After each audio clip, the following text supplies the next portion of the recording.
All right. So, I want to give a quick video about Bitcoin SV because Craig Wright lost the court case straight up, and it's just funny to see what's going on. So, the price of Bitcoin SV is still at like $87, and it's been a wild ride to have gotten involved in Bitcoin, and it still doesn't make sense to me. And I'm glad I made certain moves to kind of step back from Bitcoin much before other people, but I'm still a little bit emotionally and financially invested in it. And I don't know if that's good or bad. In some ways, I still think Craig Wright could be Satoshi, and we just have to wait to find out because there's a lot to this. Like a lot of your life and a lot of time and a lot of energy can get sucked away if you go down the wrong path in life. And it's very easy to go down the wrong path, especially if somebody is actually fooling you and is like a con man. And I don't know, it seems a little difficult for me to think that someone is conning their own family, putting their neck on the line, have like a guillotine hanging over their head, and they're already rich. And at the same time, they're clearly providing more utility than the traditional like Bitcoin, because the traditional Bitcoin is small block, means it can't do a lot of large amount of transactions for the world to be able to transact, and it's susceptible because it's small block. It's going to be susceptible to things like exchanges, which can get regulated by government. And it's just I don't know. It's very obvious to me that this whole Bitcoin thing needs to be more resilient and more independent. And then all these other cryptos and coins, it just doesn't make sense. Like, why do you need all these other coins? Why can't just one work? Why can't we just peer to peer, boom, send a transaction, have nobody else involved as much as it needs to be, I guess. Now, I remember in 2021, I just sold a lot of my Bitcoin, and I actually sold it at the all-time high, maybe, at least till this date, Bitcoin SV, because I just remember thinking to myself, like, man, I've been just spending way too much of my time in this space, and it's at an all-time high right now. And that was the second time I've hit like an all-time high in my life. And the first one I didn't sell, I just held on to it. So I decided to sell because the first time I'm like, okay, I learned from my mistake. This is a good time. Usually at these moments in time, I don't do anything about it. So I sold, and it was a good call because the price just kind of plummeted, and I ended up paying taxes and everything. So it was still kind of a mess and a nightmare to get out of. And I wish I almost never got involved in Bitcoin. But in some ways, it is good to got involved because I learned so much about the world, and mistakes are made. But that's a given. That's life. I'm glad I minimized my mistakes. And I do wish if I could go back in time, I just take a more like overall index fund, buy a little bit of everything approach. And I still think that's the way to go. It's a little tough because you want to buy every foreign market, everything. You want to buy a little bit of Russia and a little bit of Japan and everything. But you know, you can go on Vanguard, or at least I can as an American, and I can buy international stock market, and that's not going to perform as well as the United States. So it's like I don't know. And the thing about money is it's very easy to not trust money because if the governments can print money, that alone is just off-putting because you can't really wrap your head around what the consequences of that are. And yeah, it is. Let me show you some more background here. I guess I won't be in the frame. But yeah, it's just tough. It's tough to not know everything. And I think that's part of life. Like we're not going to know what happens after we die, and we probably won't know a lot of things as we live.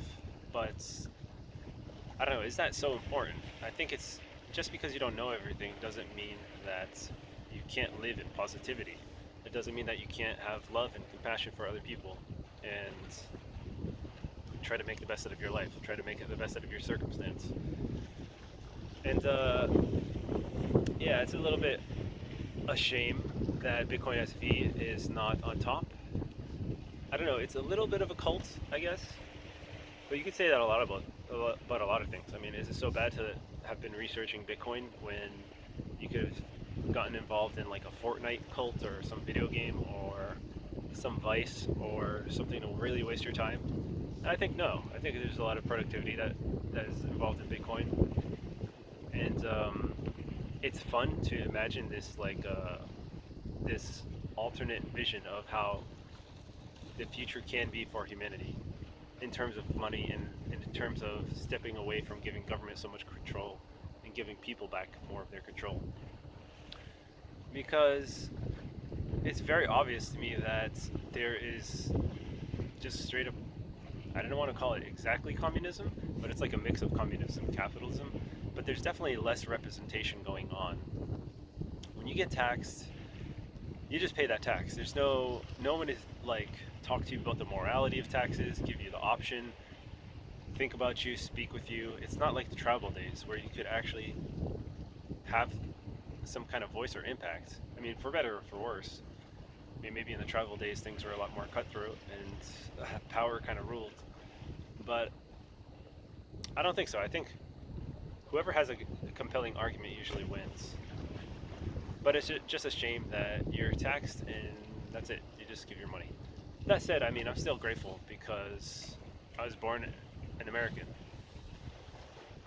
in 2024. And I know, this probably won't last forever. Everything changes. It's like the one constant in the universe. But yeah, generally very wealthy compared to other countries. Here I am now in Japan, and I'm very fortunate to be in this country. And this country reminds me a lot about America, except it's cleaner, it's nicer, it's just less people, less immigrants, and I like that. It's there's good about it to everything in life, and sometimes you just have to accept what comes and not stress so much about the future. And instead of living in an unknown future where you're fearful and a bit like nihilistic, you can choose to focus on good and to choose to focus on positive. And negative, you can kind of just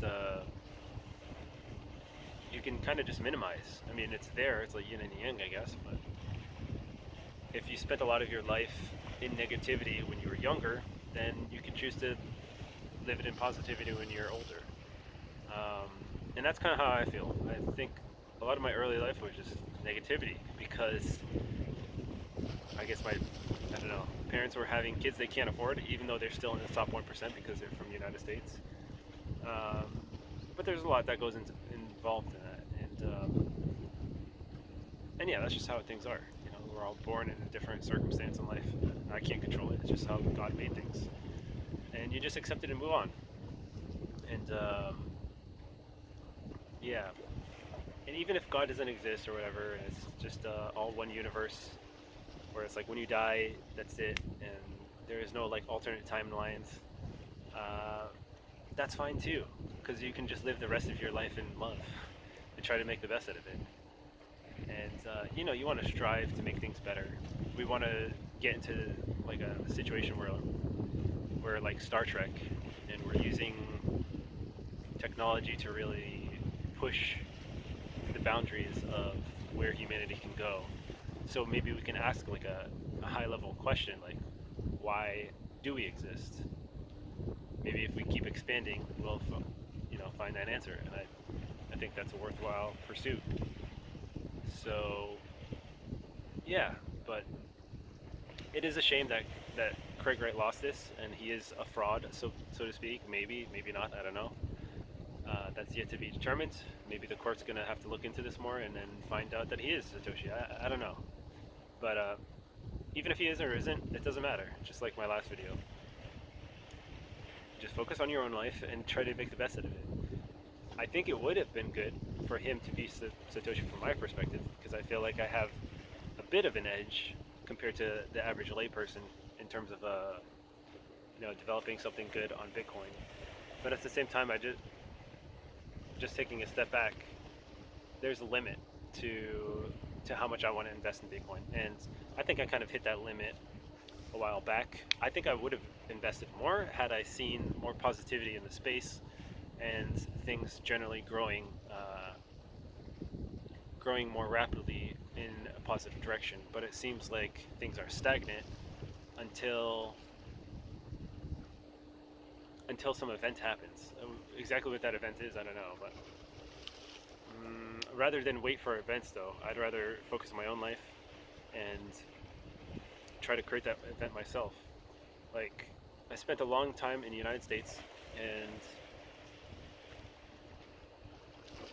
granted, some things are a little bit outside my control. Like when COVID happened, that allowed me to finally travel. But for a few months, I wasn't traveling. But at a certain point, it just made a lot of sense. I could say bye to the traditional 9 to 5. I mean, I guess I still technically am in a 9 to 5. But they only give you a 2 week vacation a year, and I essentially turned that into a 365-day vacation a year because I decided to just change. I decided to go to a new place. I wouldn't be in Japan if I didn't decide to just go. I wouldn't have been in Colombia. I wouldn't have been to Philippines. I wouldn't have traveled much at all, and I could still be back in the U.S. And anyway, I want to pause this because I want to speak in total silence.